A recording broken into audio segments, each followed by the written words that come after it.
ચાલો ધોરણ 9ના મારા વાલા બાળકો, કેમ છો દરેક બાળકો? મજામાં? મજામાં ને બધા બાળકો? ઓકે, ચાલો આજે ગયા વખતે આપણે એક ચેપ્ટર પૂરું કર્યું હતું. હવે આજે આપણે એક નવું ચેપ્ટર ચાલુ કરવા જઈ રહ્યા છીએ. નાગરિક શાસ્ત્રનું ચેપ્ટર છે. ચેપ્ટરનું નામ છે મૂળભૂત હક, ફરજો અને રાજનીતિના સિદ્ધાંતો. એટલે આની અંદર આપણે 3 મુદ્દાનો અભ્યાસ કરશું. એક તો આપણા નાગરિકોના મૂળભૂત હક છે, એ હક વિશે અભ્યાસ કરશું. પછી આપણા નાગરિકોની મૂળભૂત ફરજો છે, તેના વિશે આપણે અભ્યાસ કરશું. અને એની પછી આપણે અભ્યાસ કરશું આપણા રાજનીતિના જે માર્ગદર્શક સિદ્ધાંતો છે તેની વિશે આપણે અભ્યાસ કરવાનો છે. હવે સૌથી પહેલાં આપણે પ્રસ્તાવના જોઈએ છીએ. શું જોવાનું છે? સૌથી પહેલાં આપણે પ્રસ્તાવના જોઈએ.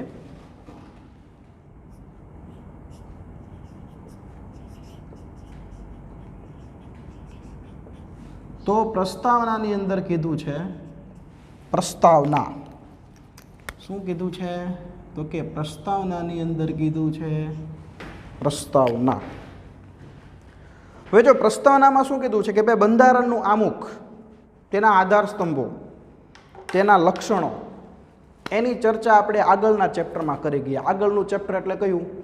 8મું ચેપ્ટર, બરાબર. 8મા ચેપ્ટરની અંદર આપણે બંધારણના લક્ષણો જોયા, બંધારણના આધાર સ્તંભો જોયા. આ બધાની ચર્ચા આપણે ચેપ્ટર નંબર 8ની અંદર કરી ગયા. આ પ્રકરણમાં બંધારણના વિશિષ્ટ મહત્ત્વના લક્ષણો 3 આપણે ભણવાના છે: મૂળભૂત હક, મૂળભૂત ફરજો અને રાજનીતિના સિદ્ધાંતો. એટલે આની અંદર આપણે ભણશું 3 મુદ્દા. પહેલો મુદ્દો આપણે ભણશું મૂળભૂત હક. બીજો મુદ્દો આપણે ભણશું મૂળભૂત ફરજો. અને ત્રીજો મુદ્દો આપણે ભણશું રાજનીતિના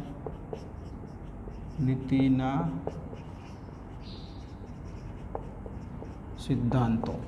બરાબર. એટલે આપણને પ્રસ્તાવનામાં એવું કીધું છે કે બંધારણનું ઘડતર કઈ રીતે થયું, બંધારણના આધાર સ્તંભો કયા કયા છે, બંધારણના લક્ષણો કયા કયા છે, એની વિશે ચર્ચા આપણે વિગતે ચેપ્ટર 8ની અંદર કરી. ક્યારે કરી? આપણે ચેપ્ટર 8ની અંદર વિગતે એની ચર્ચા આપણે કરી. તો અત્યારે આપણે આ લેક્ચરમાં મુખ્યત્વે 3 મુદ્દા આપણે ભણવાના છે. એક બંધારણના મૂળભૂત હક વિશે ભણશું. આપણે એ બંધારણની આપણી મૂળભૂત ફરજો છે તેના વિશે ભણશું. 11 ફરજો છે, 6 હક છે. અને રાજનીતિના જે સિદ્ધાંતો છે એ સિદ્ધાંતો વિશે આપણે અભ્યાસ કરવાનો છે. તો સૌથી પહેલો ટોપિક આપણને આપ્યો છે માનવ હકો. એટલે સૌથી પહેલાં આપણે માનવ અધિકાર વિશે ભણશું. બરાબર. એટલે આપણો પહેલો મુદ્દો છે માનવ અધિકારો.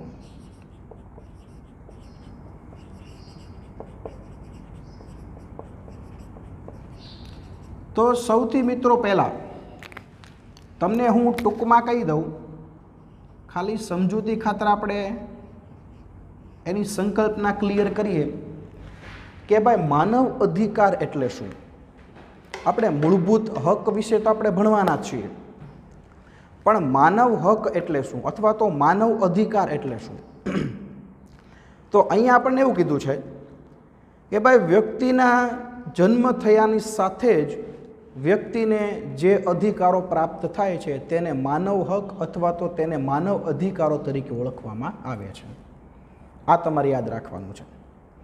વ્યક્તિને જન્મતાની સાથે જ જે અધિકારો પ્રાપ્ત થાય છે, વ્યક્તિને જન્મતાની સાથે જ જે અધિકારો મળે છે તે અધિકારોને માનવ અધિકાર અથવા તો માનવ હક તરીકે ઓળખવામાં આવે છે.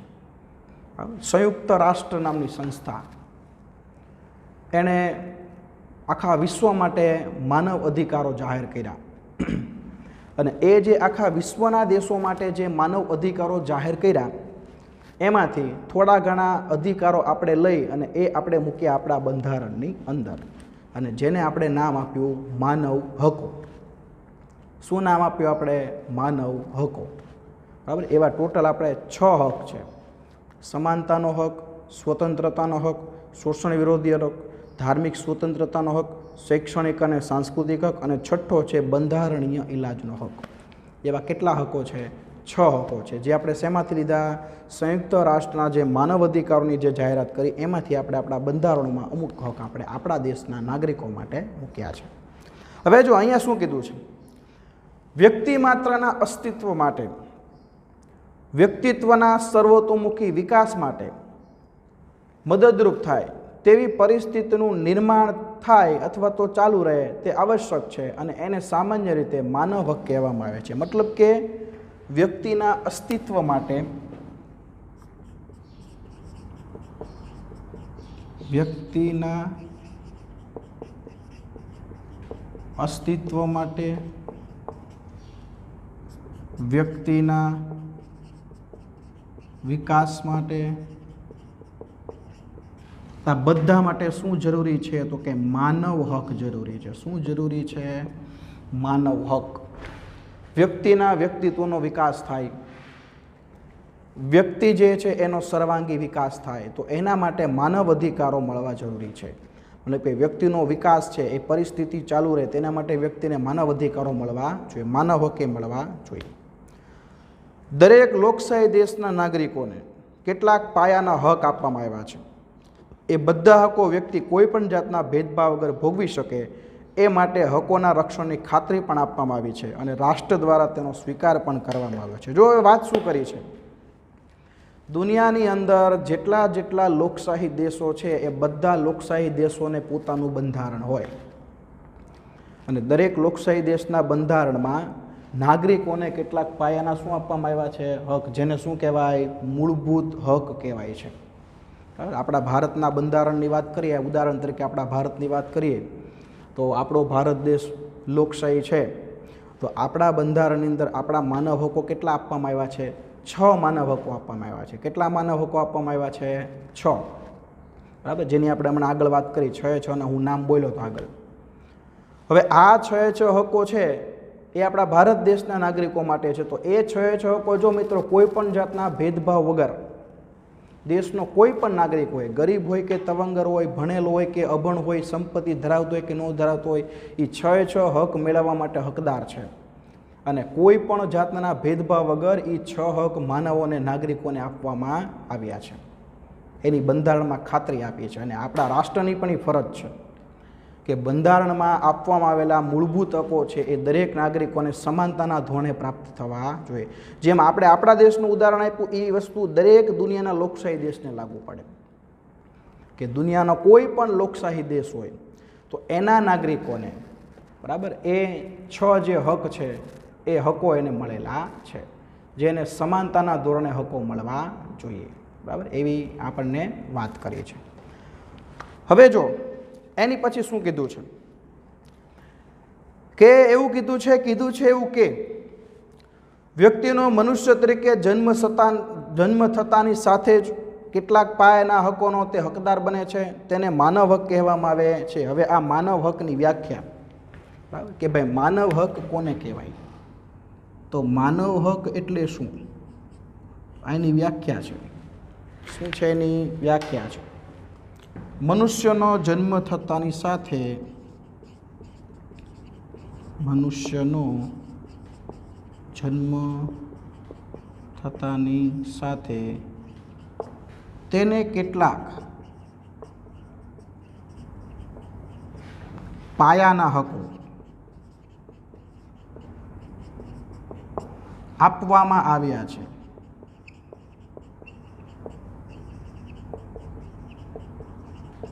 તેને માનવ હકો કહે છે. માનવ હકો કહે છે.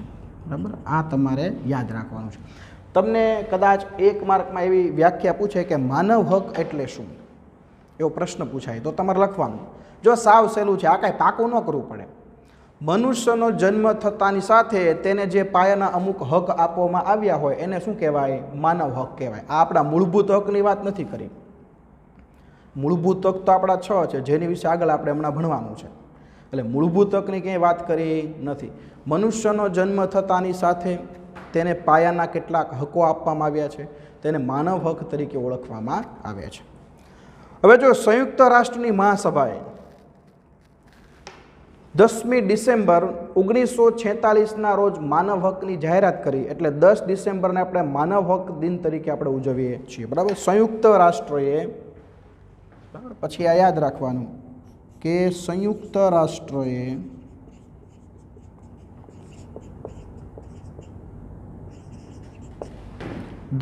ડિસેમ્બર 1948ના રોજ શું કરી? માનવ હકની જાહેરાત કરી. એટલે આ દિવસને આપણે માનવ હક દિન અથવા તો એને કહેવાય માનવ અધિકાર દિવસ. આ તમારે યાદ રાખવાનું છે. MCQમાં પૂછાય, ખાલી જગ્યામાં પૂછાય, ખારા ખોટામાં પૂછાય, જોડકામાં પૂછાય. માનવ અધિકાર દિવસ તરીકે કયા દિવસને ઉજવવામાં આવે છે? માનવ હક દિન તરીકે કયા દિવસને ઉજવવામાં આવે છે? તો તમારે કયો દિવસ લખવાનો? 10 ડિસેમ્બર ઈસવીસન 1948. પણ જો તમારે દિવસ પૂછાય તો તમારે માત્ર 10 ડિસેમ્બર જ લખવાનું, ત્યાં આગળ 1948 લખવાનું નથી. કારણ કે દર વર્ષે 10 ડિસેમ્બરને આપણે માનવ અધિકાર દિવસ તરીકે શું કરીએ છીએ? ઉજવીએ છીએ, બરાબર. આપણે હમણાં વાત કરી હતી સંયુક્ત રાષ્ટ્રની મહાસભા છે, એને 10મી ડિસેમ્બર 1948ના દિવસે વિશ્વના દરેક દેશના નાગરિકો માટે માનવ હકો જાહેર કર્યા, બરાબર. દરેક દેશના નાગરિકોને અમુક માનવ હક છે મળવા જોઈએ. એ આખા વિશ્વના દેશોના નાગરિકો, જે દેશો સંયુક્ત રાષ્ટ્રના સભ્યો છે, એ સભ્ય બધા દેશ માટે માનવ અધિકારોની શું કરી? જાહેરાત કરી, બરાબર. કયા દિવસે? 10 ડિસેમ્બર 1948ના દિવસે એને જાહેરાત કરી હતી. એટલા માટે થઈને દર 10 ડિસેમ્બરના દિવસને આપણે કયા દિવસ તરીકે ઉજવીએ છીએ? માનવ હક દિન તરીકે. એવી જ રીતે 6 જાન્યુઆરીને આપણે મૂળભૂત ફરજ દિવસ તરીકે ઉજવીએ છીએ. એ આપણે મૂળભૂત ફરજોનો જે મુદ્દો છે ને, એ મુદ્દો આપણે ભણશું ત્યારે આવશે, બરાબર. કે ભાઈ 6 જાન્યુઆરીના રોજ એ દિવસને આપણે મૂળભૂત ફરજ દિન તરીકે આપણે શું કરીએ છીએ? ઉજવીએ છીએ. હવે જો માનવ હકોની વૈશ્વિક ઘોષણાને સ્વીકૃતિ આપી ત્યારબાદ માનવ હકો પૈકી કેટલાક અત્યંત મહત્ત્વના હકો આપણે સ્વીકાર્યા છે અને તેમના રક્ષણની ખાતરી આપવામાં આવી છે, અને બંધારણ સભાએ તેમને બંધારણમાં ગૌરવભર્યું સ્થાન આપ્યું છે. આમ જે હકોને કાયદા કે પીઠબળ આપીને બંધારણમાં સમાવ્યા તેને મૂળભૂત હકો કહેવામાં આવે છે. જો હવે આ વસ્તુ સમજીએ, માનવ હકો છે એ આખા વિશ્વ લેવલે સંયુક્ત રાષ્ટ્રની મહાસભાએ ક્યારે જાહેર કર્યા? તો કે ભાઈ 10 ડિસેમ્બરે જાહેર કર્યા. ક્યારે જાહેર કર્યા? 10 ડિસેમ્બરે 1948માં. હવે જ્યારે ભારતનું બંધારણ ઘડાયું, આપણા બંધારણ સભાના બંધારણના ઘડવૈયાઓએ આપણું બંધારણ ઘડ્યું, ત્યારે ઓલા જે માનવ હકો જે 10 ડિસેમ્બર 1948માં જાહેર થયા હતા, એમાંથી અમુક હક લીધા અને એને આપણે આપણા બંધારણમાં સ્થાન આપ્યા, બરાબર. જે આપણા કયા હક કહેવાના? મૂળભૂત હક કહેવાના. કયા હક કહેવાના? મૂળભૂત હક કહેવાના. માનવ અધિકારોમાંથી થોડા ઘણા અધિકારોને લઈ અને આપણા બંધારણમાં આપણે સ્થાન આપ્યું, જેને મૂળભૂત અધિકારો કહેવાના. અને પછી બંધારણના ઘડવૈયાઓએ બંધારણમાં ઘણી બધી જોગવાઈઓ લખી કે ભાઈ આ મૂળભૂત અધિકારો છે એ દરેક નાગરિકોને સમાનતાના ધોરણે મળવા જોઈએ. આ જે મૂળભૂત હકો છે એ દરેક નાગરિકોને સમાનતાના ધોરણે મળવા જોઈએ, બરાબર. એવી બંધારણમાં શું મૂકી? જોગવાઈ મૂકી. અને એના માટે એક હક છેલ્લો મૂક્યો, જેનું નામ છે બંધારણીય ઇલાજનો હક. જો તમને ઉપરના 5માંથી કોઈ પણ અધિકાર ન મળે તો બંધારણીય ઇલાજના હક પ્રમાણે, બંધારણીય ઇલાજના અધિકાર પ્રમાણે તમે અદાલતમાં જઈ શકો છો. એ અદાલતમાં જવાનો હક એટલે બંધારણીય ઇલાજનો હક, બરાબર. એટલે બંધારણના ઘડવૈયાઓએ બંધારણની અંદર બધા હક તો મૂક્યા મૂળભૂત, પણ એના રક્ષણની પણ શું આપી? આપણને ખાતરી આપી કે ભાઈ આ હક મૂકવામાં આવ્યા છે પણ પાછા નાગરિકોને મળવાય જોઈએ. દેશના દરેક નાગરિકોને એ અધિકારો છે મળવા પણ જોઈએ. એના રક્ષણની પણ શું આપી છે? આપણને ખાતરી આપી છે. હવે જો આ માનવ હકો મનુષ્યનું મનુષ્ય તરીકે ગૌરવ જાળવી રાખવાના હેતુથી ઘોષિત કરાયા છે. એટલે તમને એવો પ્રશ્ન પૂછાય કે મનુષ્યનું ગૌરવ જાળવી રાખવાના હેતુથી જે હક જાહેર કરાયા છે તેને કેવા હક કહેવાય છે? તો કે આ હક મનુષ્યનું શું જાળવે છે? તો કે ગૌરવ જાળવે છે. શું જાળવે છે? ગૌરવ. તમને એવું પૂછાય કે ભાઈ મનુષ્યનું ગૌરવ જાળવવા માટે નીચેનામાંથી કયા હકોને જાહેર કરવામાં આવ્યા છે? મૂળભૂત હકો, માનવ હકો, ખાલી જગ્યા હકો, ખાલી જગ્યા હકો બીજા 2 ઓપ્શન બીજા હોય, ટોટલ 4 ઓપ્શન હોય. એમાંથી તમારે કયો ઓપ્શન સિલેક્ટ કરવાનો છે? માનવ હકનો ઓપ્શન સિલેક્ટ કરવાનો છે. અથવા તો માનવ હકની જગ્યાએ શું આપેલું હોય? માનવ અધિકાર આપેલું હોય. શું આપેલું હોય? માનવ અધિકાર. તો તમારો ઓપ્શન કયો સિલેક્ટ કરવાનો છે? માનવ અધિકાર. મનુષ્યનું અસ્તિત્વ ટકાવી રાખવા માટે ન્યૂનતમ જરૂરિયાત: રોટી, કપડાં, મકાન, શિક્ષણ, આરોગ્ય. હવે જો આ યાદ રાખવાનું, મનુષ્યને ન્યૂનતમ જરૂરિયાત, મનુષ્યની ન્યૂનતમ જરૂરિયાત કઈ છે? તો ન્યૂનતમ જરૂરિયાત કઈ છે?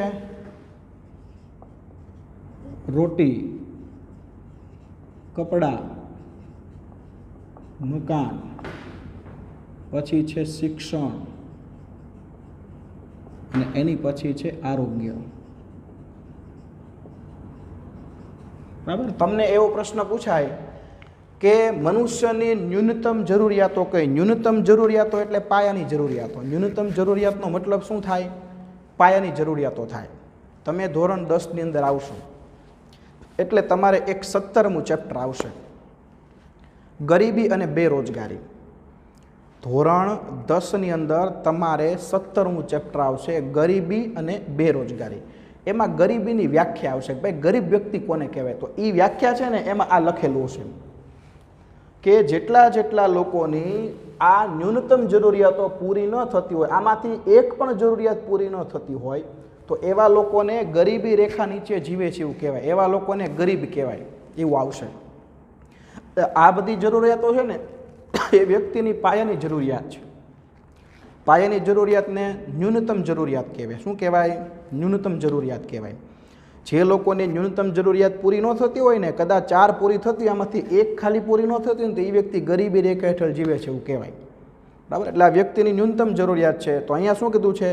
આ ન્યૂનતમ જરૂરિયાત એને ગૌરવપૂર્વ સન્માનજનક પરિસ્થિતિમાં પ્રાપ્ત થાય, વ્યક્તિનો સર્વતોમુખી વિકાસ થાય, રાજકીય સામાજિક સારું વાતાવરણ મળે.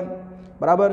એનું રક્ષણ કરવાની બાંહેધરી આપણા બંધારણની અંદર આપી છે. આપણા બંધારણમાં શું કીધું છે કે ભાઈ વ્યક્તિની, આપણું બંધારણની અંદર તે અને સંયુક્ત રાષ્ટ્રે જે માનવ અધિકારો આપ્યા છે, જે માનવ હક આપેલા છે, એની અંદર એ કીધેલું છે કે ભાઈ લોકોની આ ન્યૂનતમ જરૂરિયાતો છે પૂરી થવી જોઈએ. અને એ પણ કેવી રીતે? ગૌરવપૂર્ણ પરિસ્થિતિમાં, સન્માનજનક પરિસ્થિતિમાં. લોકોનો સર્વાંગી વિકાસ થવો જોઈએ, લોકોનો સર્વતોમુખી વિકાસ થવો જોઈએ. એવી ખાતરી જે છે એ માનવ અધિકારની અંદર આપેલી છે, અથવા તો આપણા મૂળભૂત હકની અંદર એવી ખાતરી આપેલી છે. હવે જો અહીંયા એવું કીધું છે કે ભાઈ આવા જે મૂળભૂત માનવ અધિકારો છે એ લોકશાહી શાસન પ્રથાની શું છે? ઓળખ છે. એટલે આ તમારે યાદ રાખવાનું, લોકશાહી શાસનની ઓળખ. લોકશાહી શાસનની ઓળખ. તમને કોઈ પણ પ્રશ્ન પૂછે કે ભાઈ આપણા લોકશાહી શાસનની સાચી ઓળખ કઈ છે, તો તમારે જવાબ આપવાનું માનવ હક, માનવ અધિકારો, પાયાના હક, મૂળભૂત હક. આ બધા એના શું છે? જવાબો છે. દુનિયાની અંદર જે દેશ લોકશાહી હોય એના દેશના નાગરિકોને હક મળેલા હોય. કયા હક મળેલા હોય? મૂળભૂત હક મળેલા હોય, માનવ હક મળેલા હોય, માનવ અધિકારો મળેલા હોય. એટલે માનવ હક છે, માનવ અધિકાર છે, મૂળભૂત અધિકાર છે, મૂળભૂત હક છે. એ લોકશાહી શાસનની શું છે? સાચી ઓળખ છે. એના પરથી ખ્યાલ આવે કે દેશ લોકશાહી છે. એના પરથી શું ખબર પડે કે ભાઈ આ દેશ કેવો છે? તો કે લોકશાહી છે. હવે જો એવા જે માનવ હકો છે, મૂળભૂત હકો છે, એ મૂળભૂત હકો વિશે આપણે અભ્યાસ કરવાનો છે. એટલે હવે આપણે જોઈએ આપણો બીજો મુદ્દો, જે મુદ્દાનું નામ છે મૂળભૂત હકો. એટલે આપણો આ ચેપ્ટરનો પહેલો મુદ્દો અહીંયા છે ને એ આપણે જોવાનો છે. એટલે પહેલો મુદ્દો જોઈએ આપણે, જેનું નામ છે મૂળભૂત હકો. ચાલો હવે ટોટલ મૂળભૂત હકો છે કેટલા? બરાબર. જો અહીંયા શું કીધું છે કે રાષ્ટ્રની સ્થિરતા માટે, વ્યક્તિના સ્વતંત્રતાના રક્ષણ માટે, સરમુખત્યારશાહીના રક્ષણ માટે, સામેના રક્ષણ માટે આપણને મૂળભૂત હકો આપ્યા છે, મતલબ કે રાષ્ટ્રની સ્થિરતા માટે, રાષ્ટ્રની સ્થિરતા. બીજું શું કીધું છે? તો કે વ્યક્તિના સ્વતંત્રતાના રક્ષણ માટે, એટલે કે સ્વતંત્રતાના રક્ષણ માટે. અને એની પછી કીધું છે, કઈ વસ્તુ કીધી છે? તો કે સરમુખત્યાર શાહી સામેના રક્ષણ માટે, સરમુખત્યાર સામેના રક્ષણ માટે આપણને શું આપેલું છે? મૂળભૂત હક. આપણા દેશના બંધારણની અંદર દરેક નાગરિકોને મૂળભૂત હક આપવામાં આવ્યા છે. એ હક સમાનતાના ધોરણે આપવામાં આવ્યા છે કે ભાઈ દેશના નાગરિકો હોય તો એને સમાનતાના ધોરણે એ હકો મળવા જોઈએ. શા માટે મળવા જોઈએ? તો જો એનો જવાબ છે, રાષ્ટ્રનો સ્થિર વિકાસ થાય, રાષ્ટ્રના દરેક નાગરિકોની જે સ્વતંત્રતા છે, સ્વતંત્રતા જોખમાયની સ્વતંત્રતાનું શું થાય? તો કે રક્ષણ થાય. અને સરમુખત્યાર શાહી જે છે એની સામેના રક્ષણ માટે. દેશમાં કોઈ દિવસ સરમુખત્યાર શાહી શાસનની સ્થાપના થાય નહીં. આપણો દેશ કેવો રહે? લોકશાહી. એટલે આપણા લોકશાહીના રક્ષણ માટે, બીજા શબ્દમાં કેવું હોય તો લોકશાહીના રક્ષણ માટે આપણા ભારતના બંધારણની અંદર ટોટલ હકો આપેલા છે. કેટલા હકો આપેલા છે? તો કે ટોટલ 6 હકો આપેલા છે. ફરીવાર એના નામ આપણે લઈએ. પહેલું સમાનતાનો હક, બીજું સ્વતંત્રતાનો હક, ત્રીજું શોષણ સામેનો હક, ચોથું ધાર્મિક સ્વતંત્રતા સામેનો હક, પાંચમું શૈક્ષણિક અને સાંસ્કૃતિક હક, અને છઠ્ઠો સૌથી અગત્યનો આઈએમપી, બરાબર, બંધારણીય ઇલાજનો હક. જો બંધારણની અંદર બંધારણીય ઇલાજનો હક ન હોત તો ઉપરના 5માંથી ઘણા બધા હક ઘણા બધાને મળતા હોત ને ઘણા બધાને ન મળતા હોત. એટલે બંધારણીય ઇલાજનો હક છે ને એ બંધારણનો શું છે? આત્મા છે. બંધારણીય ઇલાજનો હક છે એ બંધારણનો શું કીધો છે? આપણને આત્મા કીધો છે. હવે એમાંથી પહેલા નંબરનો હક જોઈએ, સૌથી પહેલો, જેનું નામ છે સમાનતાનો હક.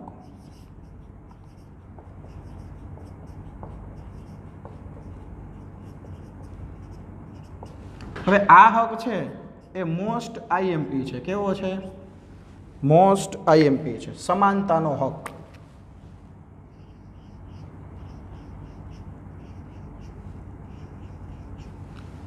તમને પરીક્ષામાં પ્રશ્નોની અંદર 3 માર્ક્સમાં પૂછાય તો સમાનતાના હકમાંથી અગત્યના કોઈ પણ 6 થી 7 મુદ્દા તારવીને તમારે એની અંદર એવા લખવાના કે જેમાં સમાનતાના હકને આખો આવરી લીધો હોય.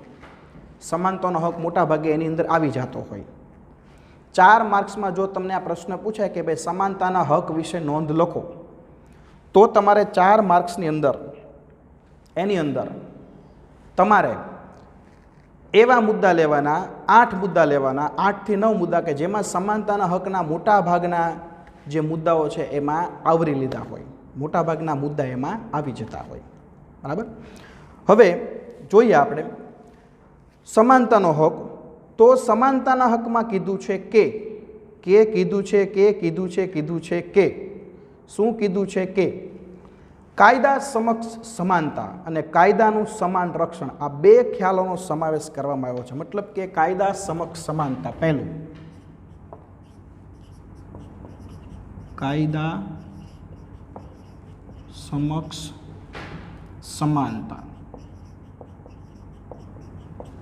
અને બીજો ખ્યાલ કયો કીધો છે? તો કે બીજો ખ્યાલ કીધો છે કાયદાનું સમાન રક્ષણ.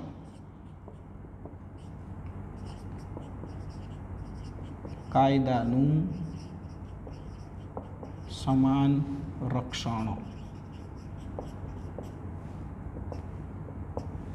સમાનતાના હકની અંદર મુખ્યત્વે આ 2 ખ્યાલો છે. આ 2 ખ્યાલોના આધારે આખો સમાનતાનો હક છે એને આવરી લીધો છે. પહેલું કીધું છે કાયદાની સમક્ષ બધા લોકો સમાન છે. વડાપ્રધાન કે રાષ્ટ્રપતિથી માંડીને નાનો એવો પટ્ટાવાળો હોય કે કોઈ સામાન્ય નાગરિક હોય, આપણે જો તો એને બધા કાયદા સરખા ભાગે લાગુ પડે.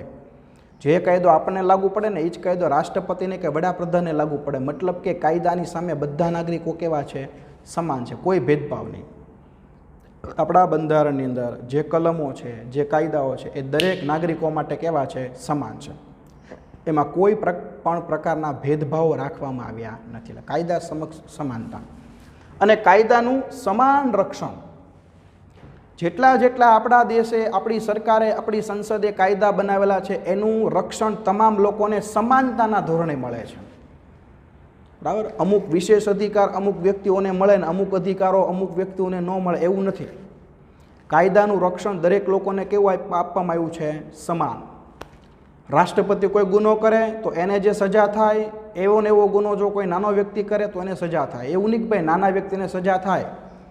રાષ્ટ્રપતિએ ગુનો કર્યો તો એ તો રાષ્ટ્રપતિ છે, દેશના પ્રથમ નાગરિક છે, એને સજા ન કરી શકાય એવું નથી. એટલે દરેકને કાયદાનું રક્ષણ કેવું આપ્યું છે? સમાન. અને કાયદાની સામે દરેક નાગરિકો કેવા છે? સમાન છે. એટલે કાયદાનું સમાન રક્ષણ અને કાયદાની સામે દરેક નાગરિકો કેવા? સમાન. આ બે ખ્યાલો છે એ મુખ્યત્વે આપણે સમાનતાના હકની અંદર આપણે ભણવાના છે. હવે જો અહીંયા શું કીધું છે? કાયદા સમક્ષ સમાનતા એટલે શું? પહેલાં આપણે આ ભણીએ. કાયદા સમક્ષ સમાનતા એટલે શું? પહેલાં આની વિશે ભણશું, પછી આપણે આની વિશે ભણશું, સ્ટેપ બાય સ્ટેપ. પહેલાં જોઈએ કાયદા સમક્ષ સમાનતા એટલે શું? તો કે કાયદા સમક્ષ સમાનતા એટલે કોઈ પણ વ્યક્તિ કે વર્ગની તરફેણમાં વિશેષ અધિકારોનો અભાવ. આનો મતલબ શું થાય? આનો મતલબ થાય કોઈ પણ વ્યક્તિ કે વર્ગની તરફેણમાં વિશેષ અધિકારોનો અભાવ. આપણા દેશની અંદર કોઈ પણ વ્યક્તિ હોય, કોઈ પણ વર્ગ, કોઈ પણ જ્ઞાતિ, કોઈ પણ જૂથ, એને કોઈ વિશેષ અધિકારો આપવામાં આવે ને બીજા નાગરિકોને એ અધિકારો આપવામાં ન આવે એવું બનતું નથી. બધા માટે દરેક અધિકારો, દરેક કાયદાઓ કેવા છે? સમાન છે. એટલે જ શું કીધું છે? કાયદા સમક્ષ સમાનતા. માનો કે વડાપ્રધાન હોય તો આપણને જે અધિકારો મળેલા છે એટલા જ અધિકારો વડાપ્રધાનને મળેલા હોય. કે વડાપ્રધાન છે એટલે એને અમુક અધિકારો વિશેષ ન આપવામાં આવ્યા હોય અને આપણને અમુક અધિકારો ઓછા ન આપવામાં આવ્યા હોય. અમુક અપવાદો હોઈ શકે, અમુક સત્તા છે, અમુક પદ છે, એને ધ્યાનમાં રાખીને અમુક પ્રોટોકોલ પ્રમાણે અમુક વસ્તુ વડાપ્રધાનને મળતી હોય, અમુક વસ્તુ રાષ્ટ્રપતિને મળતી હોય તો એ આપણને ન મળે. તો ત્યાં પછી આપણે એવું ન કહી શકાય કે આ તો સમાનતાના હકનો ભંગ છે. અહીંયા સમાનતા નથી. દાખલા તરીકે આપણે વાત કરીએ તો રાષ્ટ્રપતિને Z+ સિક્યુરિટી મળે, વડાપ્રધાનને Z+ સિક્યુરિટી મળે, પછી આપણે સરકારને આગળ એવી માંગણી ન કરીએ કે ભાઈ હું હાલતો ને મારી આગળ પાછળ 4-5 ગાડીઓ હોવી જોઈએ, બ્લેક કમાન્ડો હોવા જોઈએ, મને Z+ સિક્યુરિટી મળવી જોઈએ, ગમે તે રસ્તા માથાકૂટ થયો તો મારે સૈનિકોનો ઉપયોગ કરવો પડે. બરાબર? તો એ તમે જો એ અમુક વસ્તુ અપવાદ હોય, એની સત્તા, એનું પદ, એને ધ્યાનમાં રાખીને એને એ અમુક અધિકાર મળે તો ત્યાં કાંઈ તમે સમાનતાનો હકનો ભંગ કહી શકો નહીં. પણ અમુક અધિકારો જે દરેક નાગરિકોને સમાનતાના ધોરણે મળેલા છે તો એમાં કોઈ વિશેષ અધિકાર વડાપ્રધાન કે રાષ્ટ્રપતિનો ન મળે. એમાં જે આપણને મળ્યા હોય એ જ અધિકાર વડાપ્રધાન કે રાષ્ટ્રપતિને મળે. કારણ કે કાયદાની સમક્ષ બધા કેવા છે? સમાન. જે કાયદાઓ સામાન્ય નાગરિકોને લાગુ પડે એ જ કાયદાઓ વડાપ્રધાન હોય, રાષ્ટ્રપતિ હોય, સંસદ સભ્ય હોય, ધારાસભ્ય હોય, ઉપરાષ્ટ્રપતિ હોય કે કોઈ કોર્પોરેટર હોય કે સરપંચ હોય કે આમ નાગરિક હોય, બધા માટે અધિકારો કેવા? સમાન. દરેક માટે કાયદાઓ કેવા? સમાન. હવે જો અહીંયા શું કીધું છે? આ હક મુજબ વ્યક્તિઓ વચ્ચે જ્ઞાતિનો ભેદભાવ નહીં, જાતિનો ભેદભાવ નહીં, લિંગ એટલે સ્ત્રી પુરુષનો ભેદભાવ નહીં. સ્ત્રીઓ પુરુષોને જેટલા અધિકારો મળેલા છે એટલા જ તે સ્ત્રીઓને મળેલા છે. સ્ત્રીઓને અધિકારો ઓછા મળેલા છે અને જીંગાલાલને અધિકાર વધારે મળેલા છે પુરુષોને, એવું પણ નહીં. જન્મસ્થાન, આવક, શિક્ષણ, કોઈ પણ કારણોસર ભેદભાવ નહીં. દરેક જ્ઞાતિને એક સરખા અધિકાર મળેલા છે, દરેક જાતિને એક સરખા અધિકાર મળેલા છે, દરેક વર્ગને એક સરખા અધિકાર મળેલા છે. દરેક પૈસાવાળા હોય કે પૈસા વગરના હોય, ગરીબ હોય, તવંગરો, એને એક સરખા અધિકાર મળેલા છે. અભણ હોય કે ભણેલા હોય એને એક સરખા અધિકારો મળેલા છે. પછી એમાંય ભેદભાવ નહીં કે ભણેલી ગણેલી પ્રજા છે તેને વિશેષ અધિકારો આપવામાં આવ્યા છે, જે અંગૂઠા છાપ છે, જે થમ્સઅપ પ્રજા છે તો એને અમુક અધિકારનો અભાવ છે. એમાં પણ એવો ભેદભાવ રાખવામાં આવ્યો નથી. વડાપ્રધાનથી માંડીને પટ્ટાવાળા સુધીની કક્ષા વ્યક્તિ પોતે કાયદા વિરુદ્ધનું કૃત્ય કરે તો તે બદલ સામાન્ય નાગરિકની જેમ સમાનતાના ધોરણે તે જવાબદાર રહેશે અને અદાલતના ચુકાદાને આધીન રહેશે. જો અહીંયા ઉદાહરણ આપ્યું, બરાબર? ઉદાહરણ કયું આપ્યું છે અહીંયા? તો આપણને ઉદાહરણ આપ્યું છે, ઉદાહરણ કે વડાપ્રધાનથી માંડી અને પટ્ટાવાળા સુધી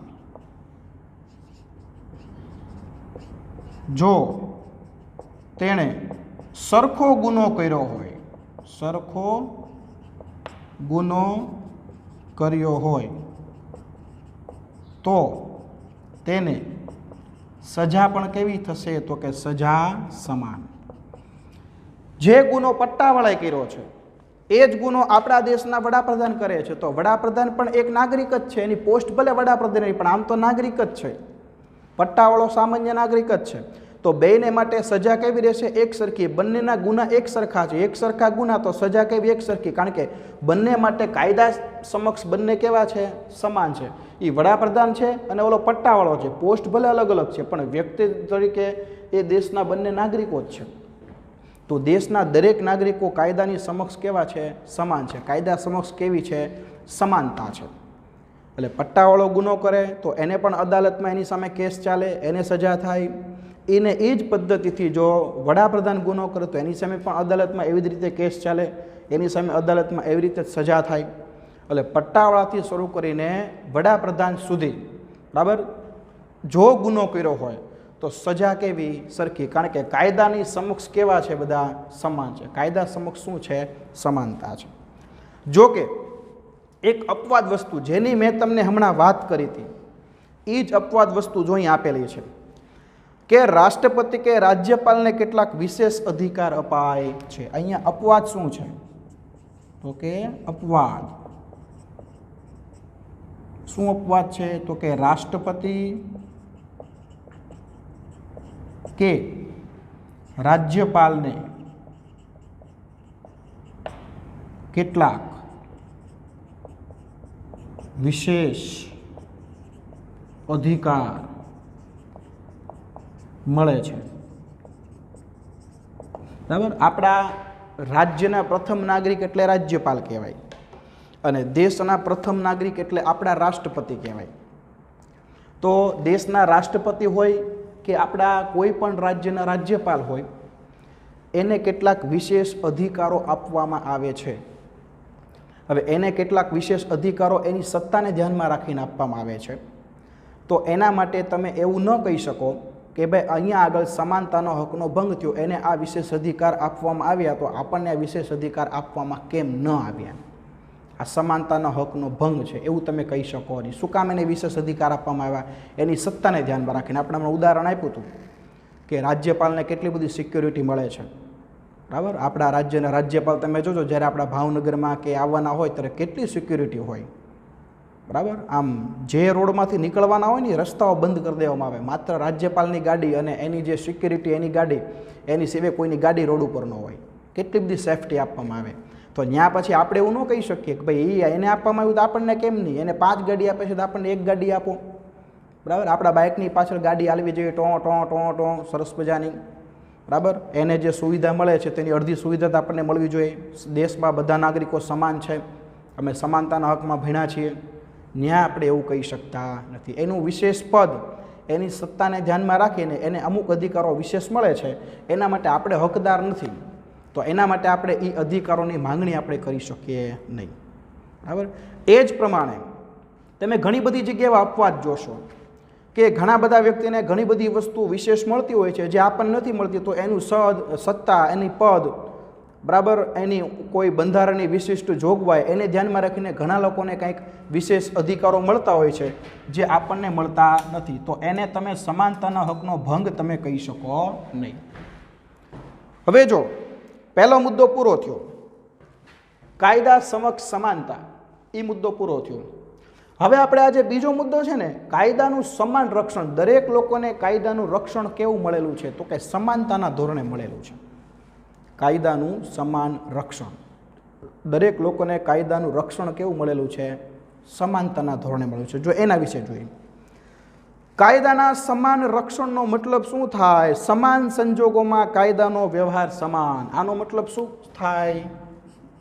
તો કે સંજોગ સમાન તો કાયદો સમાન. બરાબર. આનો મતલબ આવો થાય, સંજોગ સમાન તો કાયદો સમાન.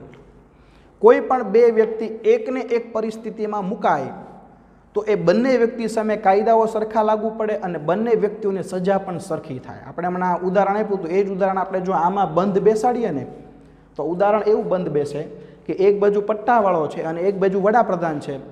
બંને કોઈ એક સરખો ગુનો કરે છે તો બંનેની પરિસ્થિતિ એક સરખી થઈ, બંને એક સરખી પરિસ્થિતિમાં મુકાણા છે.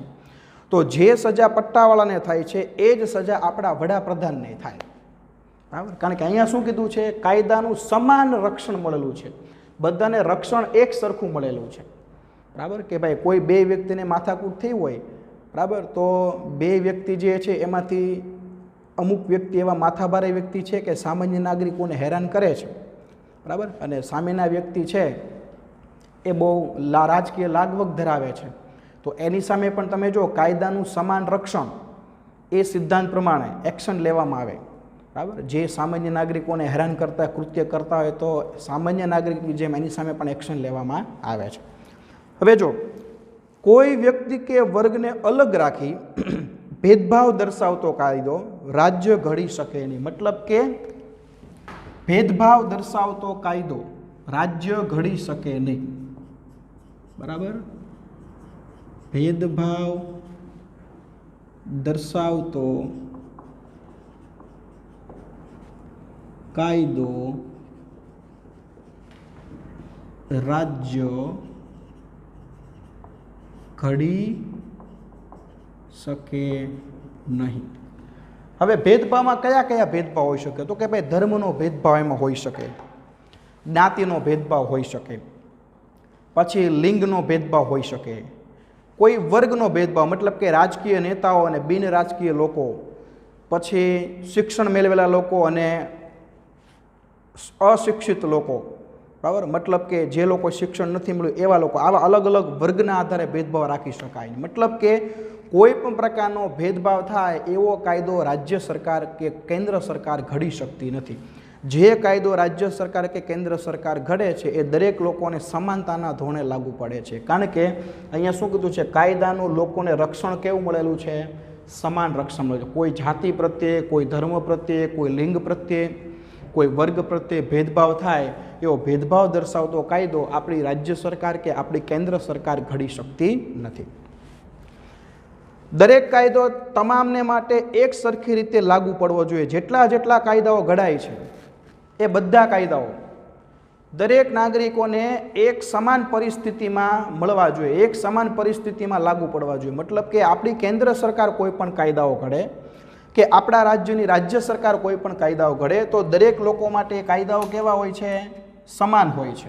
દરેક લોકોને એ કાયદાઓ લાગુ કેવા પડે છે? તો કે સમાનતાના ધોરણે લાગુ પડે છે. એમાં કોઈ ભેદભાવ રાખવામાં આવતા નથી.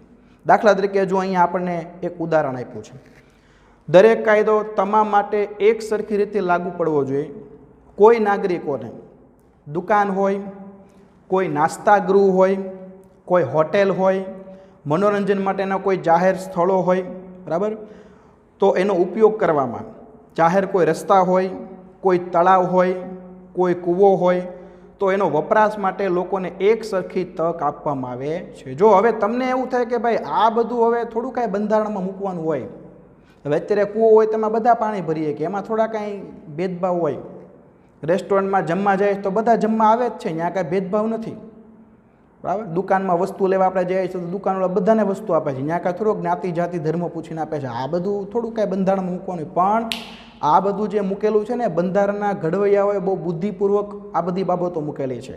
આ પરિસ્થિતિ અત્યારે નથી, ભૂતકાળમાં હતી, બરાબર. તમે ધોરણ 10ની અંદર ભણશો, ભૂતકાળમાં આપણા દેશમાં વર્ણ વ્યવસ્થા હતી. 4 વર્ણ હતા, બ્રાહ્મણ, ક્ષત્રિય, શૂદ્ર અને વૈશ્ય, અને 4 વર્ણના વ્યવસાય છે ને વહેંચેલા હતા.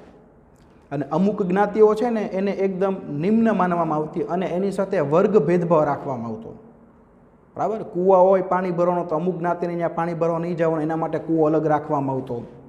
રસ્તાઓ હોય તો અમુક જ્ઞાતિઓને ત્યાંથી જાહેર રસ્તામાંથી નહીં ચાલવાનું, એના માટે રસ્તો અલગ હતો. ગામડાની અંદર અથવા તો રાજ્યની અંદર રહેણાંક હોય તો અમુક જ્ઞાતિ માટેનું રહેણાંક અલગ હતું. આવા ભેદભાવ ભૂતકાળમાં રાખવામાં આવતા, જે ખરેખર ભેદભાવ કેવા હતા? ખોટા હતા. કારણ કે શું હોવું જોઈએ? સમાનતા હોવી જોઈએ. એટલે બંધારણમાં મૂક્યું છે કે પહેલાં ભલે જે હોય હવે કોઈ ભેદભાવ નહીં. રેસ્ટોરન્ટ હોય તો દરેક નાગરિકોને પ્રવેશવાની છૂટ. જાતિનો ભેદભાવ નહીં, જ્ઞાતિનો ભેદભાવ નહીં. પહેલાંના જમાનામાં જે જ્ઞાતિનો ભેદભાવ રાખવામાં આવતો તે ભેદભાવ નહીં. કોઈ ધાર્મિક સ્થળ હોય તો દર્શન કરવા જવું હોય તો પોતાના ધર્મના ધાર્મિક સ્થળે દરેક નાગરિકો જઈ શકશે. જ્ઞાતિનો ભેદભાવ નહીં. દુકાનમાં વસ્તુઓની ખરીદી કરવી હોય તો દરેક નાગરિકો માટે છૂટી. મનોરંજનના સ્થળે જવું હોય તો દરેક નાગરિકોએ જવાનું. કોઈ જ્ઞાતિનો ભેદભાવ નહીં. તમે મેક્સસમાં પિક્ચર જોવા જાઓ, ટોપ 3માં મૂવી જોવા જાઓ તો અહીંયા તમે ટિકિટ લેવા જાઓ ત્યારે જ્ઞાતિ પૂછવામાં આવે છે, ધર્મ પૂછવામાં આવે છે? કાંઈ નહીં. કેટલા જણા છો એ પૂછવામાં આવે, ખાલી કેટલી ટિકિટ જોતી છે, બરાબર? કારણ કે અહીંયા હવે ભેદભાવ નથી. બંધારણમાં ના પાડી કે ભાઈ મનોરંજનના સ્થળે પણ કોઈ ભેદભાવ નહીં. તમે રસ્તામાં ચાલો છો, ભેદભાવ છે કે આ જ્ઞાતિ આ રસ્તામાં ચાલવાનું, આ જ્ઞાતિના લોકો આ રસ્તામાં ચાલવાનું. ભૂતકાળમાં હતું એવું, બરાબર? રાજ્યમાં જે લોકોને એકદમ પછાત માનવામાં આવતા એના ચાલવા માટેના રસ્તા અલગ હતા, બરાબર? હવે સરકારે ના પાડી, કોઈ ભેદભાવ નહીં. ભગવાને બધાને જન્મ આપ્યો છે મનુષ્ય તરીકે, તો બધા મનુષ્ય એક સમાન, કોઈ ભેદભાવ નહીં, બરાબર? એટલે દરેક પ્રકારના ભેદભાવો કેવા કરવામાં આવ્યા છે? નાબૂદ કરવામાં આવે છે. કોઈ ભેદભાવ નહીં, બરાબર? મનોરંજનનું સ્થળ હોય, જાહેર કોઈ હોટલ હોય, કોઈ રસ્તા હોય, પાણી ભરવા માટેનો કૂવો હોય તો એ દરેકના માટે ઓપન. સ્ત્રી અને બાળકો માટે ખાસ કાયદાકીય જોગવાઈ લિંગના આધારે ભેદભાવ ગણાશે નહીં. એ જ પ્રમાણે અનુસૂચિત જાતિ, અનુસૂચિત જનજાતિ, તેઓના સામાજિક અને શૈક્ષણિક પછાત વર્ગની ઉન્નતિ માટે રાજ્યને ખાસ જોગવાઈ કરતા રોકશે નહીં. જો અહીંયા આપણને અમુક અપવાદ બાબતો કીધી છે કે ઘણી બધી જગ્યાએ બાળકો માટેની ખાસ વ્યવસ્થા હોય તો અહીંયા લખ્યું હોય માત્ર બાળકો માટે, તો ત્યાં પછી ભેદભાવ ન ગણી શકાય. તમે વોટર પાર્કમાં જાઓ, ઘણી બધી રાઈડો એમાં નાની નાની હોય, ત્યાં લખેલું હોય કે ભાઈ 15 વર્ષથી ઉપરની ઉંમરના વાળા વ્યક્તિએ આ રાઈડનો ઉપયોગ કરવો નહીં, આ રાઈડ માત્ર બાળકો માટે છે. ત્યાં પછી તમે એવું ન કહ્યું આ તો ભેદભાવ કહેવાય. માત્ર બાળકો માટે જ ઉપયોગમાં કેમ, આપણને કેમ નહીં? કારણ કે એ રાઈડની ક્ષમતા એટલી હોય કે ભાઈ 15 વર્ષના બાળકનું વજન સહન કરીએ કે હવે તમે જો ઓડા મોટા ઢાંઢા જેવી રાઈડમાં બેહો તો ઉલળીને કોકના ઘરમાં પડો, ત્યાં પાણીમાં ન જાઓ, બૂંબ કરતાં ઉલળીને કોકના ઘરમાં પડો, સમજાણું? એટલે એ પરિસ્થિતિને ધ્યાનમાં રાખીને ત્યાં એ બાળકો માટે એ વ્યવસ્થા અલગ રાખી છે. ત્યાં પછી તમે એવું ન કહી શકો કે આ તો ભેદભાવ કહેવાય. એવી જ રીતે અમુક જગ્યાએ લખેલું હોય સ્ત્રીઓ માટે કંઈક અલગ હોય, ત્યાં લખેલું હોય કે સ્ત્રીઓ, તો ત્યાં સ્ત્રીઓની લાઈન હોય તો ત્યાં પછી એમ ન કે માત્ર સ્ત્રીઓને જ કેમ ત્યાં જવા દેવામાં આવે છે, પુરુષોને કેમ નહીં, બરાબર? હવે એનો આખો સ્ત્રી લિંગના આધારે એનો આખો વર્ગ અલગ છે, તો અમુક વ્યવસ્થા સ્ત્રીઓ માટે હોય તો અહીંયા પુરુષોનો આરોર જવાનું હોય. ત્યાં પછી તમે એમ ન કહી શકો કે આ તો ભેદભાવ કહેવાય, સમાનતાનો હકનો ભંગ કહેવાય, અહીંયા સ્ત્રી પુરુષ બંનેને જવા દેવાના હોય, બરાબર? એવું ન હોય. એટલે અમુક લિંગના આધારે અમુક એવા નિયમો હોય છે તેને તમે ભેદભાવ ગણી શકતા નથી. અને બીજી વસ્તુ આપણને એ કીધી કે તમે જ્યારે કોઈ ફોર્મ ભરવા માટે જાઓ આગળ પ્રવેશ માટે, અથવા તો તમે કોઈ નોકરી માટેનું ફોર્મ ભરવા માટે જાઓ તો અહીંયા અનુસૂચિત જાતિ, અનુસૂચિત જનજાતિ એવા અલગ અલગ કેટેગરી લખેલી, એમાં તમારે ટીક કરવાનું હોય. તો અનુસૂચિત જાતિ, જનજાતિ એવા અલગ અલગ વર્ગ પાડવામાં આવ્યા છે. હવે એમાં એવા લોકો છે કે જેનો ભૂતકાળમાં વિકાસ નહોતો થયો, એટલે એનો સારી રીતે વિકાસ થાય એટલે સરકાર એને થોડીક સુવિધાઓ વધારે આપે છે, તો એ પણ ભેદભાવ કહેવાય નહીં, એને પણ આપણે રોકી શકીએ નહીં. હવે જો પછી આપણને શું કીધું છે, તો પછી આપણને એવું કીધું છે કે